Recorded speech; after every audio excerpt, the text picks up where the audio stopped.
Setelah gagal untuk jadi juara IPL karena ketikung City di saat terakhir, Arsenal pada akhirnya benar-benar sadar kalau skuad yang mereka miliki saat ini belumlah cukup. Terlebih musim depan, The Gunners bakal bermain di Liga Champions. Jelas bagaimanapun, Mikel Arteta membutuhkan beberapa amunisi baru guna mengarungi musim 2023-2024.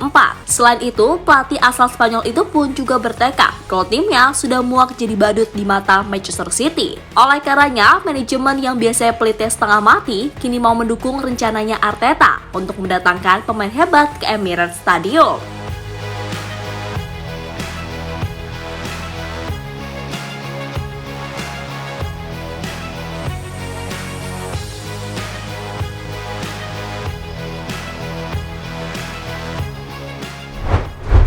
Pergerakan Arsenal di bursa transfer kali ini benar-benar membuat fansnya happy. Pasalnya bukan rahasia lagi kalau sang pemilik terkenal pelitnya setengah mati. Namun melihat bagaimana progres The Gunners di bawah Arteta sejauh ini, pada akhirnya membuat pemilik klub sadar kalau mau bersaing di top level, terutama untuk jadi juara IPL, maka Arsenal harus punya kedalaman skuad yang mumpuni. Terlebih, mereka sepertinya juga muak terus-terusan jadi badut di hadapan skuad Pep Guardiola.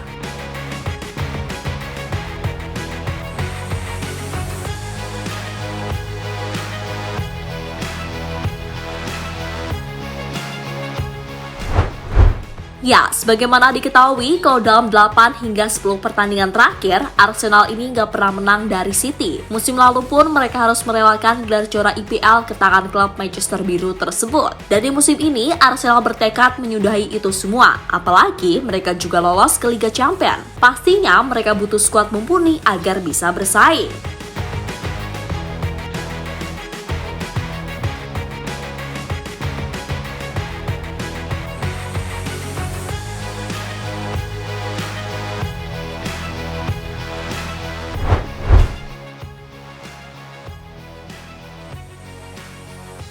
Meski penampilan Havertz di Chelsea dianggap sangat jauh dari harapan, namun itu tak membuat Mikel Arteta sedikit pun ragu akan kemampuan pemain asal Jerman tersebut. Ya, di mata Arteta, Havertz tetaplah pemain hebat. Hanya saja selama di Chelsea, kemampuannya tak benar-benar bisa dimanfaatkan dengan baik, karena lebih kerap dimainkan sebagai nomor 9 ketimbang pemain nomor 10. Kai adalah pemain dengan kualitas terbaik yang memiliki keserbagunaan yang luar biasa dan merupakan pemain yang cerdas. Ia akan membawa kekuatan ekstra yang sangat besar ke lini tengah kami dan variasi untuk permainan kami. Kami menyambut Kai dan keluarganya ke Arsenal Football Club dan kami semua bersemangat untuk mulai bekerja dengannya saat kami segera memulai latihan pramusim, ucap Arteta dilansir dari laman resmi Arsenal. Nah, Havertz sendiri berhasil diboyong Arsenal setelah mereka menembus harga yang ditetapkan Chelsea, yakni sebesar 65 juta pounds. Dan kehadiran Havertz dinilai akan membuat tugas Martin Odegaard sebagai gelandang kreatif akan lebih mudah.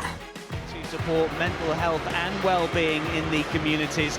The Gunners are honoured to kick off the showpiece in the capital, and what a game in prospect as the European champions. Cheek, we've got Chalobah playing today. We've got Tammy.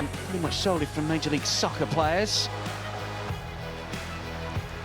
Zuma for Pulisic to try and thread it forward to the hero of that side. Loftus-Cheek once again. Werner for Havertz. Pulisic calling for it. Werner wants it as well. They're backing away at the moment. It slipped through towards Pulisic. And right-hand side, just good link-up play with Havertz.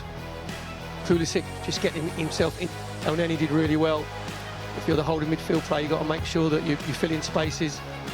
See there, Lampard was learning his trade, and it was the same group of players.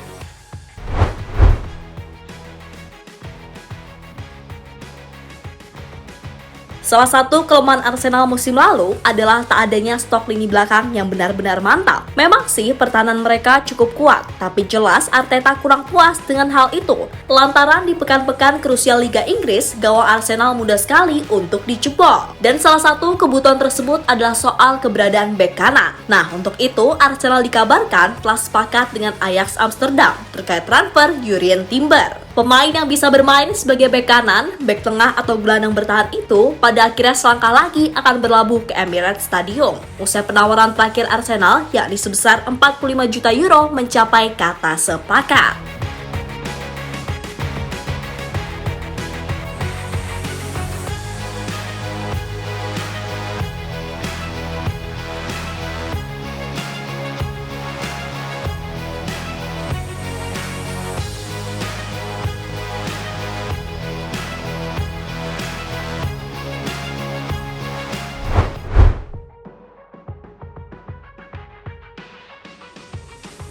Setelah menjalani persaingan yang alot dengan Manchester City, Arteta pada akhirnya bisa bernafas lega usai City mundur dalam perburuan Declan Rice. Ya, sebagaimana diketahui, usai tawaran 90 juta euro, City ditolak oleh pihak The Hammers. City memilih mundur teratur dan menyisakan Arsenal yang tetap maju dengan dana 105 juta pounds. Dan sebagaimana dilansir dari Fabrizio Romano, Declan Rice sendiri selangkah lagi akan segera menyelesaikan proses transfer ini dan segera berseragam Arsenal musim depan. Jelas kedatangan Rice akan sangat berguna bagi sistem yang dimainkan Arteta, sebab bagaimanapun Rice adalah seorang gelandang tengah dengan paket komplit dan bisa jadi adalah salah satu gelandang terbaik yang dimiliki Inggris saat ini.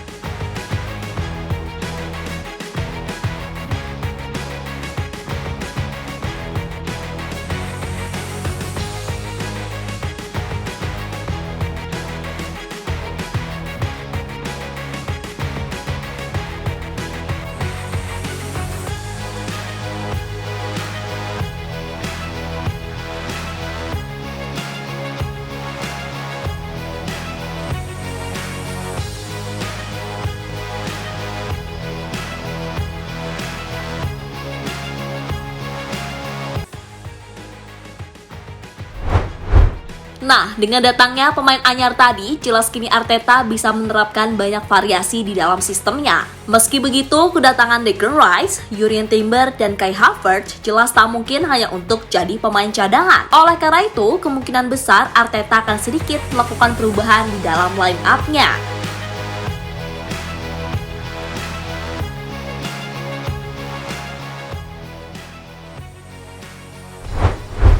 Ya, diprediksi kalau Arteta akan melakukan variasi di dalam skema 4-3-3 menjadi 4-1-2-3. Di bawah Mister, Arteta akan tetap percaya pada Ramsdale. Lalu komposisi 4 back di belakang dipercaya akan diisi oleh Zinchenko, William Saliba yang kemungkinan besar akan berduet dengan Ben White yang dikembalikan ke posisi back tengah untuk kemudian menaruh Jurrien Timber di back kanan. Kemudian Declan Rice akan menjadi DM tunggal karena Havertz dan Odegaard diketahui akan lebih ke depan untuk membantu serangan. Dan posisi sayap kiri kemungkinan akan diisi Leandro Trossard yang musim depan dijamin akan lebih diberi kepercayaan oleh Arteta. Sedang sayap kanan tetap akan jadi milik Bukayo Saka. Nah, dari itu semua jelas yang kurang adalah striker. Lantas siapa penyerang yang bisa menjadi mesin gol sejati? Karena bagaimanapun Arsenal sekarang hanya bergantung pada sosok Gabriel Jesus. Tenang, karena setelah semua transfer tadi clear, Arsenal kemungkinan besar akan mendatangkan Dusan Vlahovic dari Juventus sebagai kepingan akhir. Dan nantinya dengan adanya Vlahovic serta pemain anyar yang sudah disebutkan tadi, maka formasi 4-1-2-3 Arsenal kemungkinan besar akan mampu bersaing di top level musim depan. Apakah itu mungkin? Kita lihat saja nanti, oke?